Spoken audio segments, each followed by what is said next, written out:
सुदामा प्रसाद पांडे धूमिल की एक कविता कवि 1970। इस वक्त जबकि कान नहीं सुनते हैं कविताएं,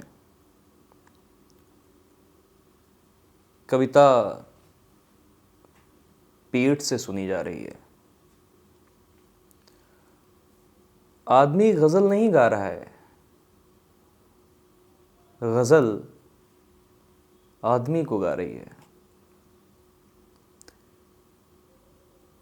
इस वक्त जबकि कविता मांगती है, समूचा आदमी अपनी खुराक के लिए उसके मुंह से खून की बू आ रही है। अपने बचाव के लिए खुद के खिलाफ हो जाने के सिवा दूसरा रास्ता क्या है? मैं आपसे ही पूछता हूं, मैं आपसे ही पूछता हूं। जहां पसीना पास से अधिक बदबू देता है, अपना हाथ खोकर चिमनी के नीचे खड़ा है। निहत्था निहत्था मजूर, वहां आप मुझे मजबूर क्यों करते हैं? कविता में जाने से पहले मैं आपसे ही पूछता हूं, जब इससे न चोली बन सकती है न चोंगा, तब आपे कहो इस ससुरी कविता को जंगल से जनता तक ढोने से क्या होगा? आपे जवाब दो, मैं इसका क्या करूं? तितली के पंखों में पटाखा बांधकर भाषा के हल्के में कौन सा गुल खिला दूं? जब ढेर सारे दोस्तों का गुस्सा हाशिया पर चुटकुला बन रहा है, क्या मैं व्याकरण की नाक पर रुमाल लपेटकर निष्ठा का तुक विष्ठा से मिला दूं? आप है जवाब दो। आखिर मैं क्या करूं? सुविधा की तहजीब से बाहर जहां चौधरी अपना चमरौधा उतार गए हैं कविता में, वहीं कहीं नफरत का एक डरा हुआ बिंदु है। आप उसे छुओ, वह कुनमुनाएगा।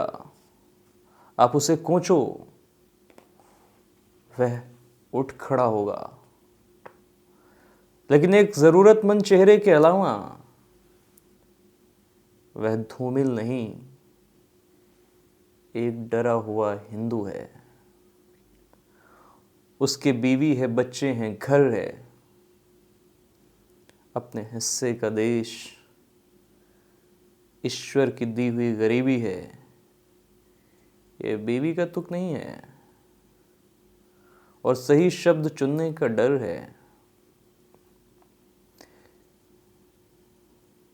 मैं एक डर चुनता हूं, सबसे हल्का, सबसे बारीक, सबसे मुलायम,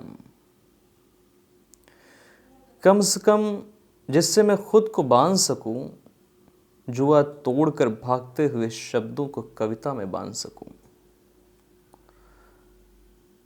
बहरहाल मैं एक डर चुनता हूं, मगर उसे बाजार में रखने से पहले ही घर में बीमार बच्चे का फटे हुए दूध सा रोना सुनता हूं।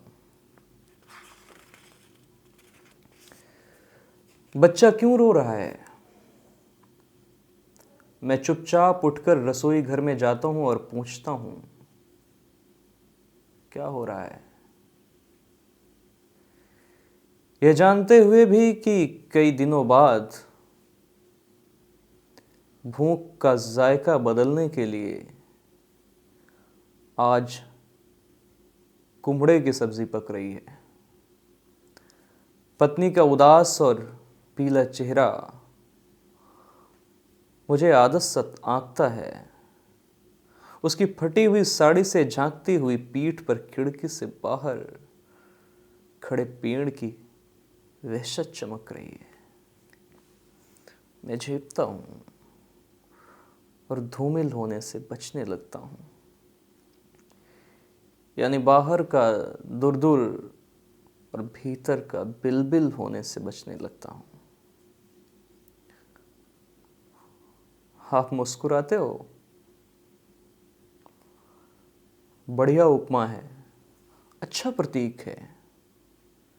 हैं। ठीक है, ठीक है। और मैं समझता हूं कि आपके मुंह में जितनी तारीफ है उससे अधिक पीक है, और फिर भी मैं अंत तक आपको सहूंगा। वादों के लालच में आप जो कहोगे बस सब करूंगा। लेकिन जब हारूंगा, आपके खिलाफ खुद अपने को तोड़ूंगा, भाषा को हीकते हुए अपने भीतर थूकते हुए सारी घृणा के साथ अंत में कहूंगा, सिर्फ इतना कहूंगा, हाँ हाँ मैं कवि हूं। कवि यानी भाषा में भदेस हूं। इस कदर कायर हूं कि उत्तर प्रदेश हूं। बहुत शुक्रिया।